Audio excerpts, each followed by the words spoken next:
Bonjour à tous, c'est Tato, on se retrouve pour une vidéo de présentation de l'IMSA WeatherTech Sports Car Championship, le championnat d'endurance nord-américain qui est plus communément appelé par ses fans et les suiveurs l'IMSA.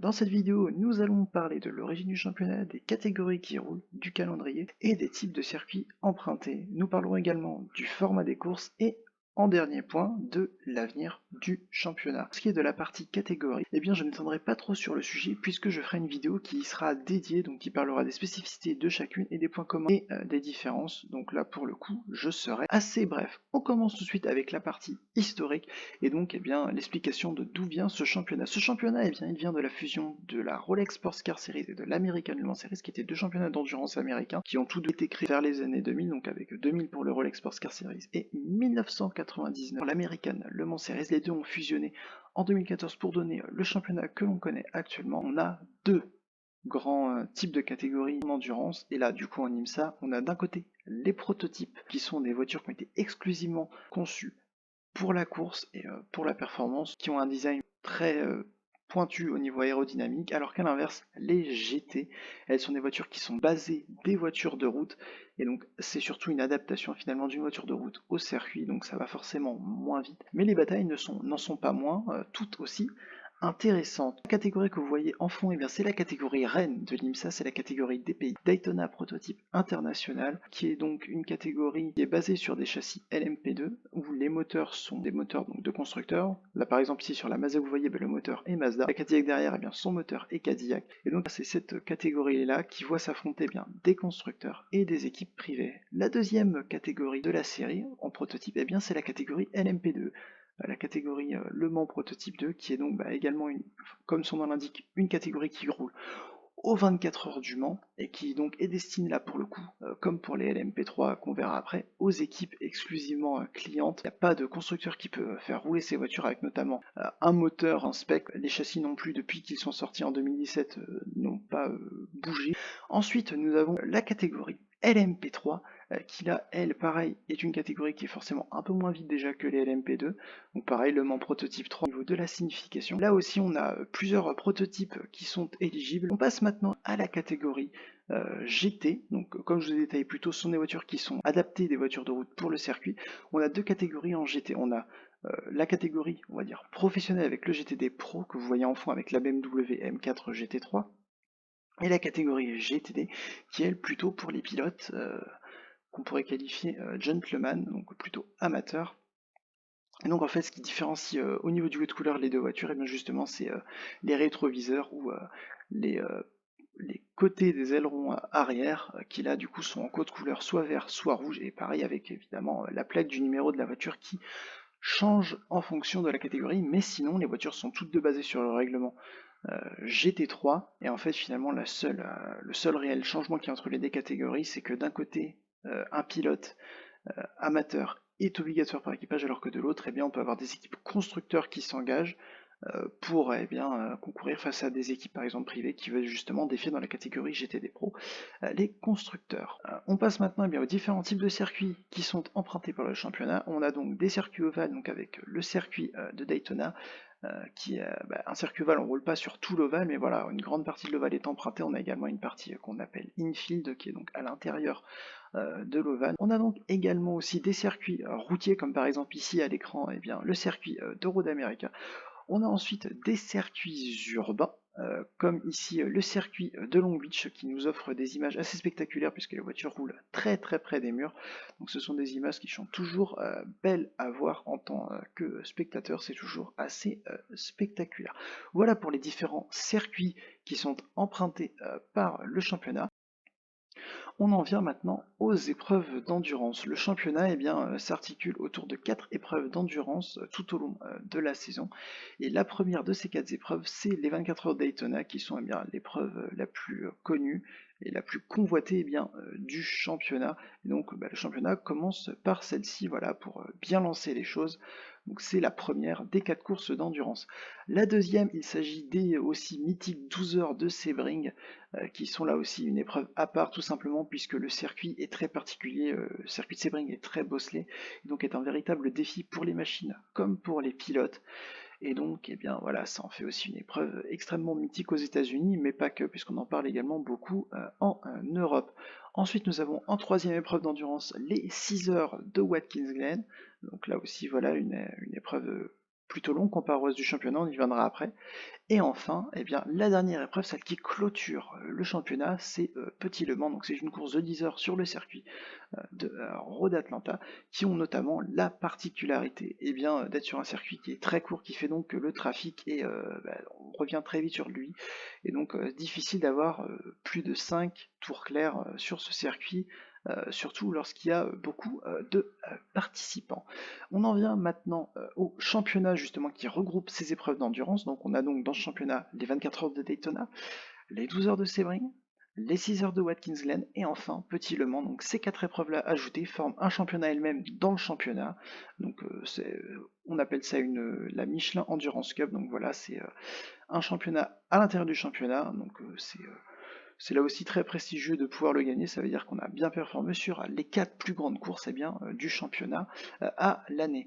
Pour ce qui est bien des épreuves sprint du championnat, bien là on en a plusieurs types. Donc on a tout d'abord 1h40 de courses qualificatives dans les 24 heures de Daytona, donc qui sont à la fin bien, de la session du Roar, donc qui est en gros 3 jours de test avant du coup, à la fin du troisième jour, une course qualificative depuis l'an dernier qui détermine la grille pour l'épreuve qui a lieu une semaine après. Ensuite, on a également 1h40 de course pour les circuits urbains euh, et pour les circuits routiers ou ovales, et bien là c'est 2h40 de course pour les épreuves sprint. Alors du coup, vous doutez forcément au niveau des pilotes, là on a besoin que de 2 pilotes pour tous ces formats-là, contrairement à toutes les épreuves d'endurance où 3 pilotes sont requis par voiture. On en vient maintenant à la participation des catégories aux épreuves, puisque sur certains circuits on ne peut pas accueillir toutes les catégories puisque les stands sont trop petits ou que les configurations du circuit ne le permettent pas forcément.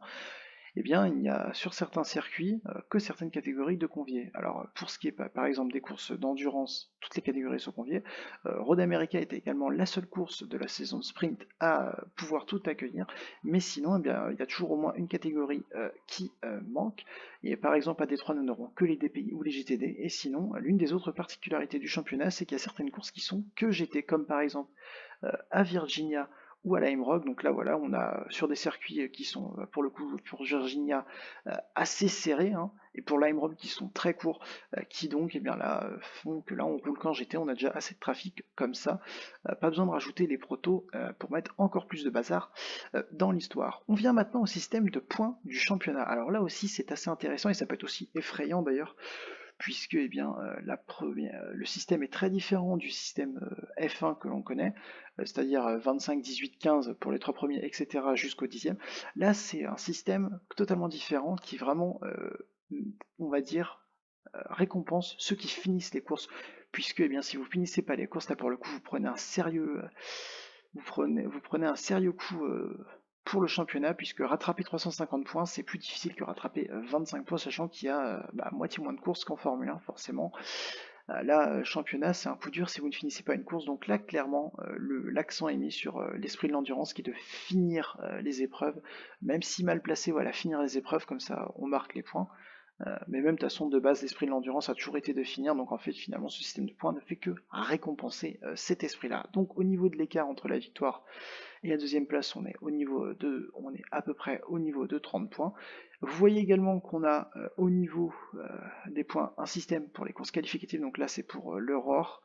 Donc là pareil pour éviter qu'on ait trop de sandbagging, c'est-à-dire des gens qui roulent pas assez exprès pour avoir une BOP favorable par exemple dans la catégorie GT. Et bien là pour le coup pour éviter ça on met des points pour le championnat pour que voilà, comme ça tout le monde on va dire joue sa carte, ne soit pas totalement arrêté. Donc voilà pour ce qui est du système pour le championnat classique, donc même pour les épreuves d'endurance et les épreuves sprint, tout est pareil. Par contre pour le système de points de la Michelin Endurance Cup, là c'est totalement différent.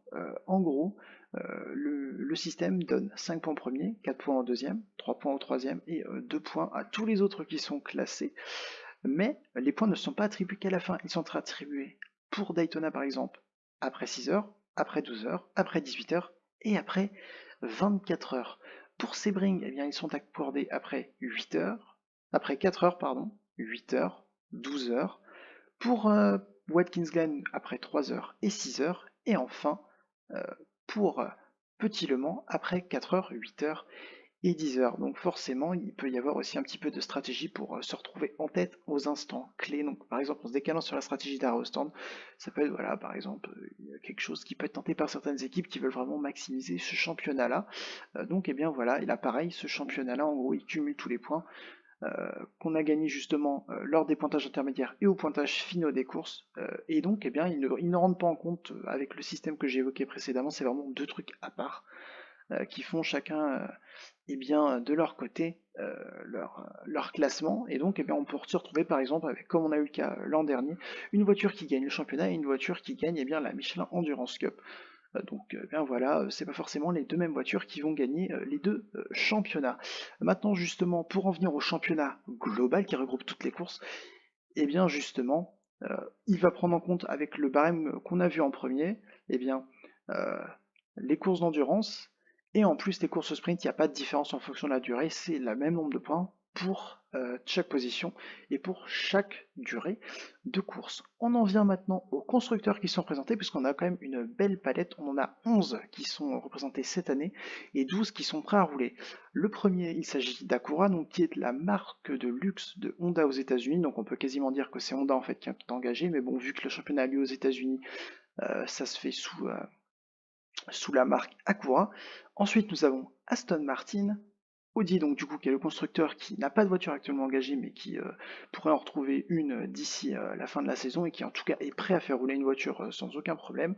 On a BMW également, Cadillac, Chevrolet, Ferrari, Lamborghini, Lexus, McLaren, Mercedes et enfin Porsche. Donc ça fait un beau petit nombre de constructeurs qui voilà, se tirent la bourre eh bien, sur chacune des manches de ce championnat. L'autre spécificité également de ce championnat, et donc on pourrait dire qu'on L'autre spécificité de ce championnat est également de voir s'affronter des pilotes usines comme gentlemen sur la piste. Alors forcément, ils vont pas forcément rouler dans les mêmes catégories, mais vu qu'ils partagent la même piste, l'un peut influer sur la course de l'autre.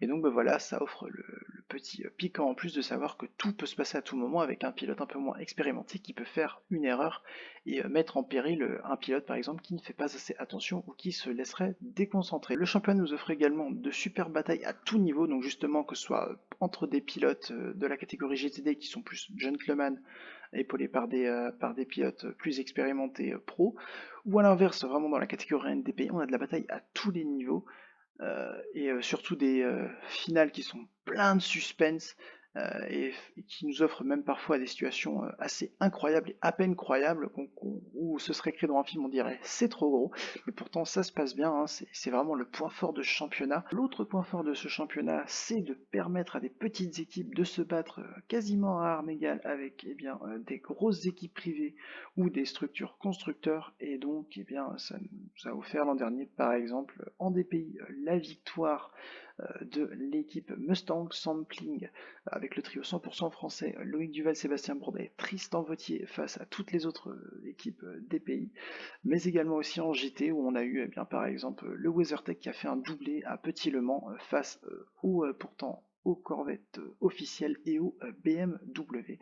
Donc voilà, donc les petites équipes ne sont pas laissées dans le championnat et ça c'est franchement assez bien de pouvoir les voir faire de temps en temps des coups d'éclat face aux meilleurs. Le championnat fait cette année une révolution au niveau de sa catégorie reine en GT, puisque avant la catégorie GTD Pro qui vient d'être mise en place cette année, nous avions la catégorie GTLM qui était basée donc sur la réglementation GTE, donc des voitures qui courent au Mans, justement c'est pour ça la signification GTLM pour GT Le Mans, qui sont remplacées par GTD Pro pour donc GT Daytona pour les pros justement. Et donc cette catégorie-là qui était là depuis la formation du championnat en 2014, qui a vu petit à petit le nombre d'entrées décliner depuis 2020 avec le retrait successif de Ford, de l'équipe Porsche officielle et même de BMW l'an dernier, ce qui nous a amené à une grille de 3 voitures. Donc voilà, l'IMSA a choisi de remplacer cette catégorie-là par la catégorie GT3 qui, elle, pour le coup avait déjà été éprouvé dans le championnat puisque roulant sous la catégorie GTD, et bien donc ils savent à quoi s'attendre et donc espérer un retour des constructeurs. Et donc et bien finalement c'est ce qu'il s'est passé puisque vu que les coûts sont plus faibles que la catégorie GTLM, ce qui avait été le gros problème qui avait entraîné on va dire le départ des constructeurs à cause des coûts d'exploitation assez élevés. Ces constructeurs engagés battent déjà le record du nombre de constructeurs engagés dans la catégorie GTLM qui avait été de 6, là on est déjà à 8 pour la première course et le nombre d'inscrits maximum avait été de 11. Là, eh bien, nous sommes à 13, sachant que ce n'est que le début de la catégorie, donc les plus beaux jours sont devant elle.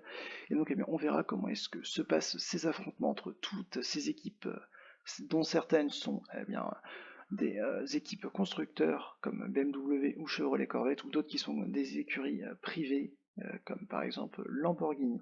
Donc on verra comment est-ce que se passe l'affrontement, mais normalement le peloton GTD Pro ne pourrait que grandir eh bien, dans les années à venir. Nous allons maintenant parler de l'avenir de la catégorie Rennes, où on verra les DPI se faire remplacer par des LMDH en 2023. Cette révolution devrait amener des constructeurs en plus, avec à coup sûr pour l'année prochaine BMW et Porsche qui seront là pour venir s'ajouter à Acura et Cadillac qui sont là cette année.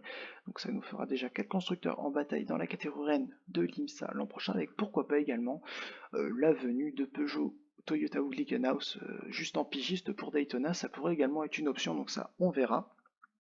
Mais en tout cas, on pourra avoir des grilles totalement dingues, que ce soit en IMSA, dans sa catégorie LMDH, ou en WEC pour sa catégorie Hypercar qui mêlera justement les Le Mans Hypercar et les LMDH. Mais ça, on y reviendra dans une autre vidéo pour parler plus précisément des LMDH et également du futur de la catégorie Hypercar en WEC. On arrive désormais à la fin de cette vidéo. Si vous avez aimé ce contenu, n'hésitez pas à vous abonner, puisque dans les prochains jours, dans les prochaines semaines, dans les prochains mois, je sortirai d'autres contenus liés à l'endurance. En tout cas, moi j'espère que cette vidéo de présentation sur l'IMSA WeatherTech Sports Car Championship vous aura plu. Moi je vous dis à la prochaine.